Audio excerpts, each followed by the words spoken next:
Very good morning, Ra. And today's topic is infix,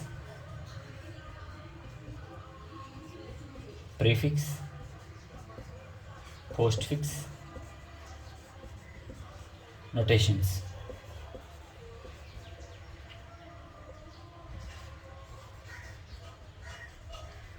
so infix prefix postfix notations గురించి ఇప్పుడు మీకు చెప్పబోతున్నాను. So జనరల్గా ఎందుకు అంటే, సో ఫర్ ఎగ్జాంపుల్ ఏదైనా arithmetic expression రాసామనుకోండి,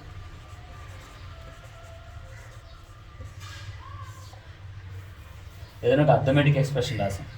so arithmetic expression ఏంటంటే ఇలా ఒక అర్థమెటిక్ ఎక్స్ప్రెషన్ రాసాం.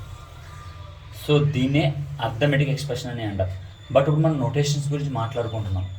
సో నోటేషన్స్ గురించి మాట్లాడుకున్నాం. ఈ అర్థమెటిక్ ఎక్స్ప్రెషన్స్ని ఎన్ని విధాలుగా రాయొచ్చు అంటే 3 టైప్స్ అమ్మ.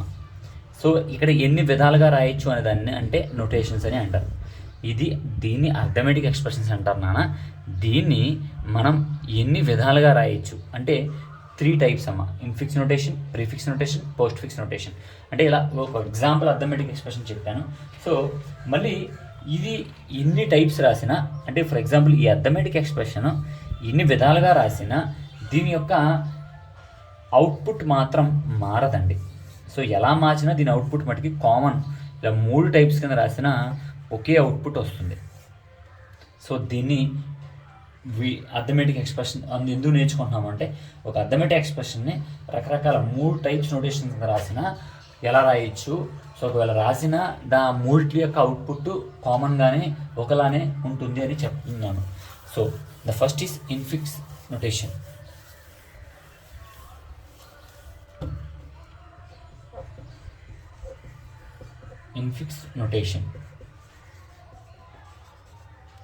సో ఇప్పుడు ఇన్ఫిక్స్ నోటేషన్ అంటే ఏంటంటే, ఎగ్జాంపుల్ ఇలా ఉంది అనుకోండి, ఇదొక ఎక్స్ప్రెషన్, మ్యాథమెటికల్ ఎక్స్ప్రెషన్ అనుకోండి. సో ఇక్కడ ఏంటి అంటే, ఇక్కడ ఆపరేటర్స్ ఏవి మైనస్ ప్లస్, వీటిని ఆపరేటర్స్ అని అంటారమ్మా. సో ఏబిసి వీటిని ఆపరెంట్స్ అని అంటూ ఉంటారు, ఆపరెంట్స్. సో ఇక్కడ ఏంటి అంటే operators are in the middle of operands. So operators are in middle of operands. అవునా కదా? ప్లస్ మైనస్ చూడండి, ఏకి బికి సికి మధ్యలోనే ఉన్నాయి కదా. సో ఇప్పుడు నార్మల్గా ఈ యొక్క విధానం A minus B plus C అనే విధానం హ్యూమన్ కెన్ రీడ్ అండి, మనిషి చదవగలడు. But system cannot understand. So అందుచేత సిస్టమ్కి అర్థం కావట్లేదు అంటే అప్పుడు మనం ఆ సిస్టమ్కి అర్థం అవ్వడానికి we used notation called infix notation. ఈ ఇన్ఫిక్స్ నోటేషన్ ద్వారా సిస్టమ్కి అర్థం చేసుకునే అవకాశం మనం కల్పిస్తున్నాం. సో దానివల్ల టైం తగ్గుతుంది. అలాగే ఎగ్జిక్యూషన్ టైం అనేది కొంచెం తక్కువ సమయంలోనే ఎగ్జిక్యూట్ అవుతుంది. సో టైం తగ్గడం అంటే ఏంటంటే, సో ఎగ్జిక్యూషన్ అంటే అవుట్పుట్ ఈ ఎక్స్ప్రెషన్ యొక్క అవుట్పుట్ మనం ఇన్ఫిక్స్ కింద కన్వర్ట్ చేయడం వల్ల మనకి ఈజీగా కొంచెం తక్కువ సమయంలోనే మనకి అవుట్పుట్ ఇస్తుంది. సో ఇప్పుడు దీని యొక్క విధానం ఎలా ఉంటుంది అంటే,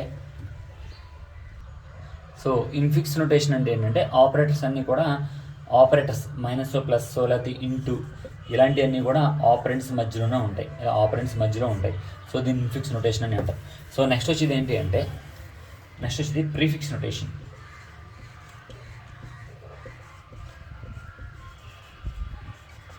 సో ప్రీఫిక్స్ నోటేషన్లో ఏంటి అంటే, సో ప్రీ అంటే ముందు, అంటే ఏంటి ముందు.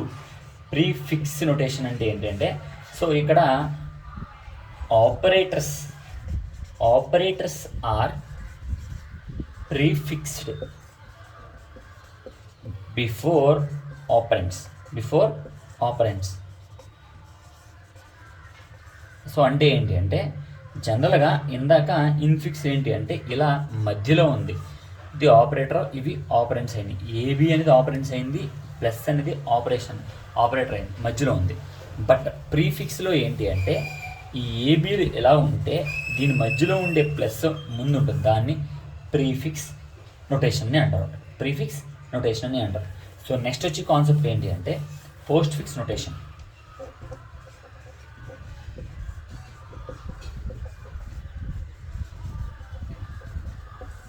సో పోస్ట్ ఫిక్స్ నొటేషన్ అంటే ఏంటంటే, సో నార్మల్గా ఎలా ఉంటే దాన్ని ఇన్ఫిక్స్ నొటేషన్ అని అంటారు.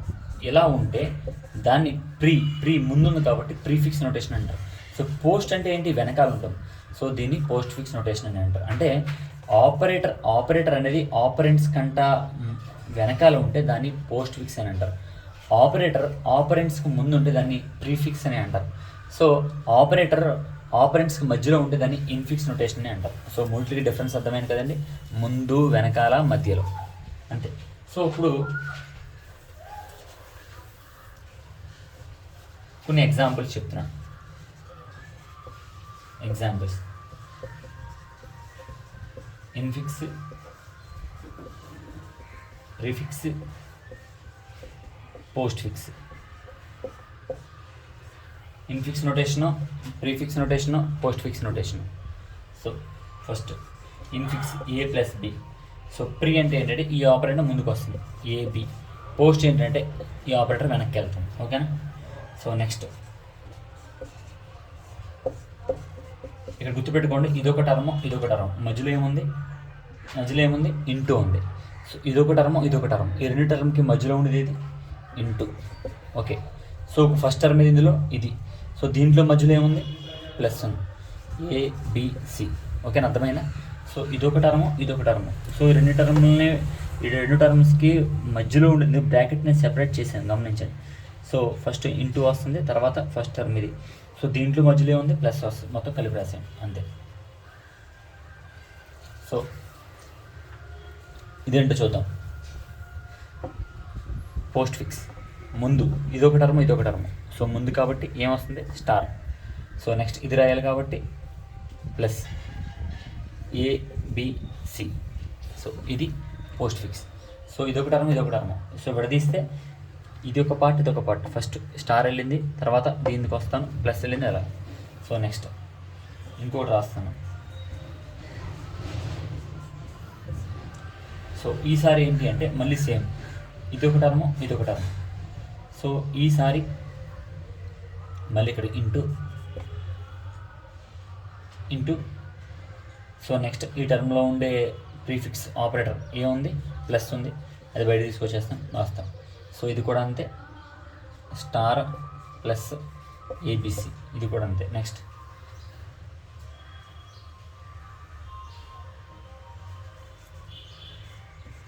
A/B ప్లస్ ఇలా, సారీ మీకంటే కొంచెం కన్ఫ్యూజ్గా ఉండొచ్చు, ఇలా ఉంది.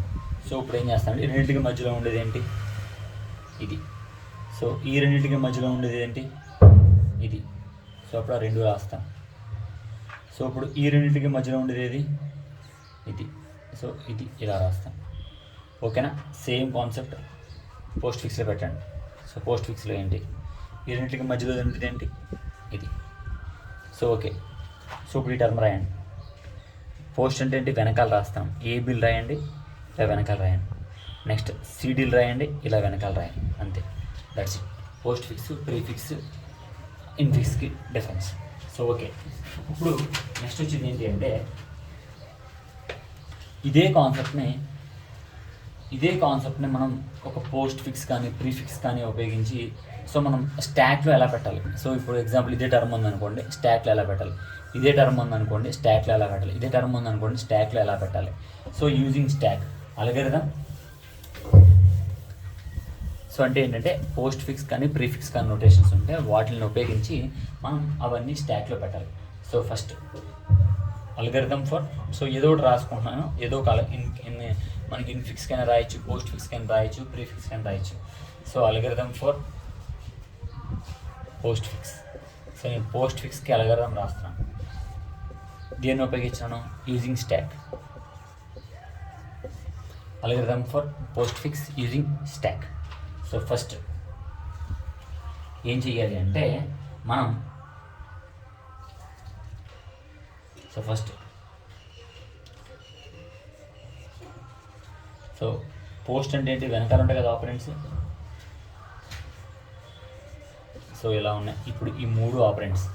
సో ఈ టర్మ్ను మొత్తాన్ని కూడా మనం ఈ బాక్స్లో ఉన్న టర్మ్ను మొత్తం స్టాక్లో పెట్టాలి. సో ఫస్ట్ మనం లెఫ్ట్ సైడ్ నుంచి స్టార్ట్ చేయాలి. So scan from left to right, scan from left to right, then insert into stack. So first left to right scan చేయడం, తర్వాత ఇన్సర్ట్ చేయడం. సో ఇది స్టాక్ అండి. సో స్టార్ట్ చేయండి. First ఏముందండి వాల్యూ, ఇక్కడ ఏముంది 1 ఉంది. సో 1 ఇన్సర్ట్ చేయండి. నెక్స్ట్ ఏముంది 2 ఉంది. నెక్స్ట్ ఏముంది 3 ఉంది. సో గుర్తుపెట్టుకోండి, ఇక్కడ మనం ఎప్పుడు కూడా ఆపరేటర్స్ని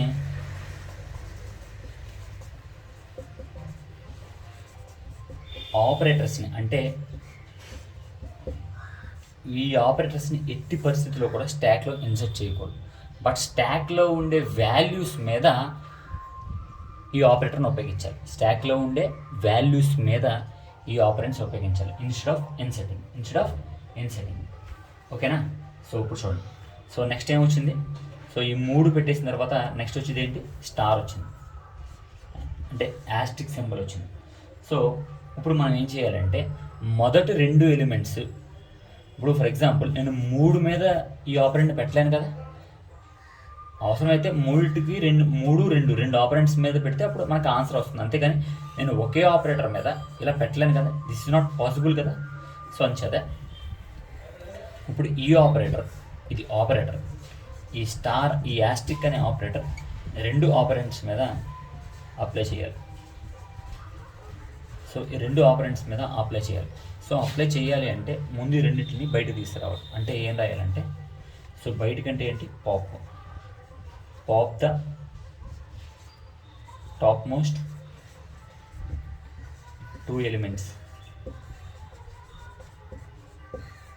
పాప్ అంటే ఏంటి, బయట తీసుకురావడం. ఫ్రమ్ స్టాక్ నుండి 2 టాప్ మోస్ట్ ఎలిమెంట్స్ని బయటికి తీసుకురావాలి. తీసుకొచ్చి then apply the operator on up elements, on those elements. ఆ 2 తీసుకొచ్చి ఆ రెండిట్ల మీద స్టార్ ఆపరేటర్ అప్లై చేయమని చెప్తున్నాడు. ఓకేనా?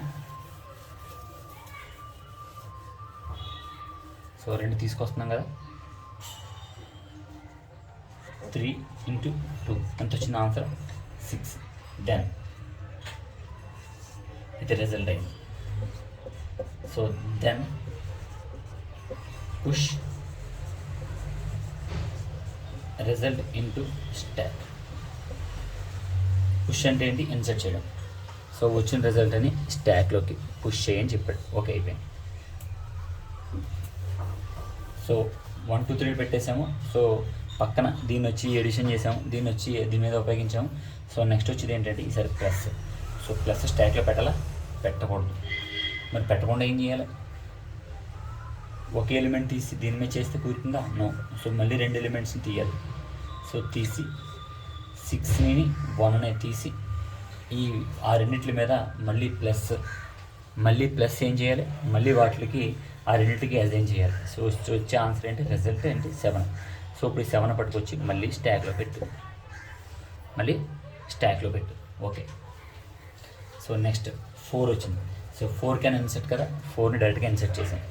సో నెక్స్ట్ వచ్చేది ఏంటి, మైనస్. ఈ మైనస్ని మనం ఎట్టి పరిస్థితుల్లోనూ కూడా ఇన్సెట్ చేయలేం.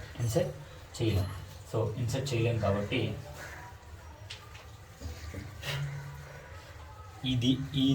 ఈ రెండింటి మీద మనం ఉపయోగించాలి. 7 - 4 3. సో వచ్చే రిజల్ట్ని మనం స్టాక్లో పెడతాం. సో ఇదేనండి దీని యొక్క అవుట్పుట్ ఇది. So this is said to be algorithm for post fix using stock. ठीक है. సో 1-2 సార్లు వినండి. అలాగే నాకు ఏదో ఒకటి సరదాగా తీసుకోండి. సో ఫర్ ఎగ్జాంపుల్ నేను